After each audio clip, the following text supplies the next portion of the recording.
হ্যাঁ, তো গাইজ, আজকে আমি তোমাদেরকে দেখাতে চলেছি যে তোমরা কিভাবে বাংলাদেশ এবং ইন্ডিয়া থেকে ফ্রিতে স্ট্যান অ্যাপ দিয়ে ডায়মন্ড নিতে পারবে।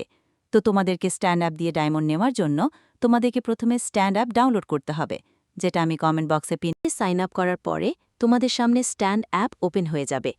ওপেন হওয়ার পরে তোমরা দেখবে একবারে নিচে রিওয়ার্ডস নামে একটা সেকশন আছে, ওখানে ক্লিক করবে।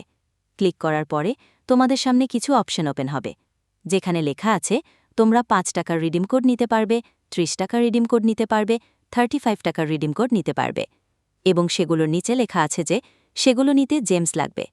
তো এখন কথা হলো যে তোমরা জেমস কোথা থেকে পাবে। তোমাদেরকে জেমস কালেক্ট করার জন্য নর্মালি হোম পেজে আসা লাগবে। হোম পেজে আসার পরে তোমরা যে কোনো একটা লাইভ স্ট্রিমে ক্লিক করবে। লাইভ স্ট্রিমে ক্লিক করার পরে একবারই নিচে দেখবে যে একটা বক্স শো করছে। বক্সের ওপর ক্লিক করার পরে তোমরা দেখতে পাবে জেমসের টাইমার শো করছে। টাইম শেষ হওয়ার সাথে সাথে তোমরা ক্লিক করবে, জেমস পেয়ে যাবে, এবং তারপরে তোমরা সেই জেমসগুলো দিয়ে রিডিম কোড নিতে পারবে। তো বন্ধুরা, ভিডিওটি ভালো লেগে থাকলে তোমরা সাবস্ক্রাইব করতে ভুলে যেও না জানো। সাবস্ক্রাইব করবা, আমি তোমাদের জন্য আরও নতুন নতুন ভিডিও আনবো ডায়মন্ডের।